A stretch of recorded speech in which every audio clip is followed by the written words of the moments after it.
Sarana ny tontolon'ny postra, ny fifandraisan-davitra sy ny fampiroboroboana ny atao ara-kajy mirindra. Isan'ny antefa ny fanavaozana ihany koa ny anivon'ny postra malagasy. Teboka maromaro no tanjona amin'ity taona ity raha ny nambaran'ny Tale Jeneralin'ny postra malagasy. Isan'izany ny fanohizana ny fampananana ny amin'ny resaka toetrandro izany, fampanarahana ny lafin'ny toetrandro amin'ny resaka hoe fitaovana rehetra ampiasaina eo anivon'ny postra malagasy izay. Nisy io maraina io ny tatitra ny amin'ny mikasika ny resaka ny zava-bita tamin'iny taona iny. Fanadihadiana entiny Michel Ranaritsona. Mitohy ny fanavaozana amin'ny lafiny rehetra eo anivon'ny postra malagasy. Isan'ny tanterahina amin'ity taona ity ny fanatsarana ny fitaovana ampiasaina, fa indrindra ny fanomezana tosika ny tolotra postra monnaie.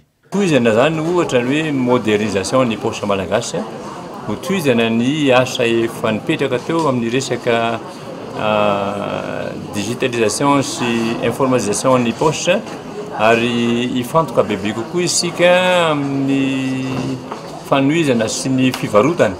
Indrindra ohatra fantatrareo efa namokatra ny atao hoe postra monnaie ny postra malagasy.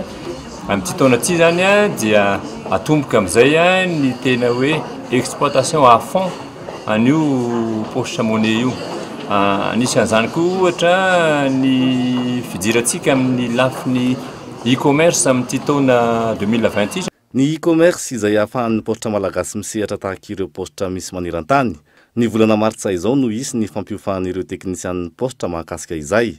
Ankoatra ny fanavaozana, isy ihany koa amin'ity taona 2024 ity, ny fandraisana an-tanana ny Oti Vaboeny, izay efa nisy fifanaovana sy ny mpiara-miasa, ny arahana tamin'ny ministeran'ny postra, ny fifandraisan-davitra sy ny fampiroboroboana ny atao ara-kajy mirindra. Ny projet goavana amin'ny andro ny postra malagasy ihany koa amin'ity taona 2020 dia ny fandraisana ny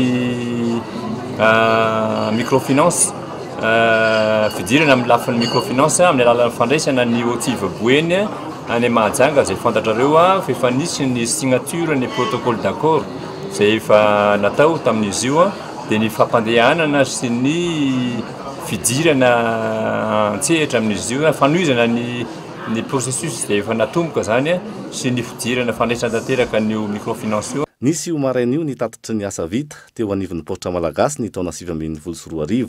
Nanatrika izany ny ministra ny postra, ny fifandraisan-davitra sy ny fampiroboroboana ny atao ara-kajy mirindra. Tontosy io arivo io ny fanitrihana ny nofo mangatsiaka ny Jacob Andriambelo napetraka tao amin'ny